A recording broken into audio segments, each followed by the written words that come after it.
আজকের big breaking news, পদত্যাগ না করে সাংবিধানিক সংকট তৈরি করেছেন মমতা বন্দ্যোপাধ্যায়।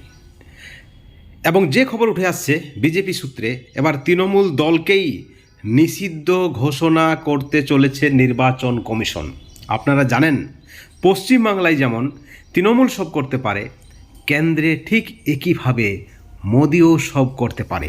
যেমনটা খবর উঠে আসছে, যেমনটা দাবি রাজনৈতিক মহলের। এখন প্রশ্ন হচ্ছে, তাহলে কি তৃণমূল দল বাতিলের পথে? বন্ধুগণ, আপনারা সকলে জানেন 4 মে রেজাল্ট বেরিয়েছে। ব্যাপক সংখ্যাগরিষ্ঠতা নিয়ে বিজেপি ক্ষমতা এসেছে, কিন্তু এখনও পর্যন্ত নিয়ম অনুযায়ী মুখ্যমন্ত্রী পদত্যাগ করেননি। মুখ্যমন্ত্রীর দাবি তারা সুপ্রিম কোর্টে যাবেন, তারা রাস্তায় নামবেন। তারা হারেননি, ইভিএমে কারচুপি করে নাকি বিজেপি জয়লাভ করেছে। 100-রও বেশি আসনে বিজেপি নাকি ইভিএমে কারচুপি করেছে এবং ব্যাপক সংখ্যাগরিষ্ঠতা লাভ করেছে। অভিষেক বন্দ্যোপাধ্যায়ের কথাই, ইভিএম রিপ্লেসমেন্ট করে বিজেপি ক্ষমতায় আসতে চাইছেন, সেটা কিন্তু তারা হতে দেবেন না।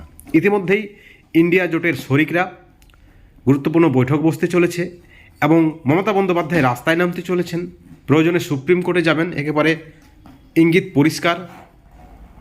তবু তিনি পদত্যাগ করবেন না। অপরদিকে বিজেপির পক্ষ থেকে দাবি করা হচ্ছে ঘাড় ধাক্কা দিয়ে নামিয়ে দেওয়া হবে। রাজ্যপাল প্রসেস অনুযায়ী মুখ্যমন্ত্রীর পদ খারিজ করবেন এবং নির্দিষ্ট দিনেই বিজেপি যে তারিখ উল্লেখ করেছে, সেই তারিখেই 25শে বৈশাখ শপথ গ্রহণ অনুষ্ঠান হবে বলে খবর উঠে আসছে। কিন্তু সবথেকে বড় খবর, যে সংবিধানকে উপেক্ষা করছেন, জনগণের রায়কে উপেক্ষা করছেন মমতা বন্দ্যোপাধ্যায়। পশ্চিমবাংলার ইতিহাসে একটা লজ্জাজনক ঘটনা। এবং একই সঙ্গে আরও যে খবর উঠে আসছে বিজেপি সূত্রে, এবার তৃণমূল দলকে নাকি নিষিদ্ধ ঘোষণা করতে চলেছে নির্বাচন কমিশন। বন্ধুগণ, এই খবরে আপনাদের প্রতিক্রিয়া কি? আপনারা কি খুশি? আদৌ কি মমতা বন্দ্যোপাধ্যায় সঠিক বলছেন? কেন তিনি পদত্যাগ করবেন না? প্রশ্ন রয়েছে। এই ভিডিওর পরিপ্রেক্ষিতে অবশ্যই আপনারা আপনাদের সুচিন্তিত মতামত আমাদের চ্যানেলের কমেন্ট সেকশনে কমেন্ট করে জানান এবং পরবর্তীতে আরও গুরুত্বপূর্ণ আপডেট পেতে আমাদের চ্যানেলে নজর রাখুন। ভালো থাকুন, সুস্থ থাকুন, কিন্তু কোনো ধরনের হিংসা থেকে দূরে থাকুন।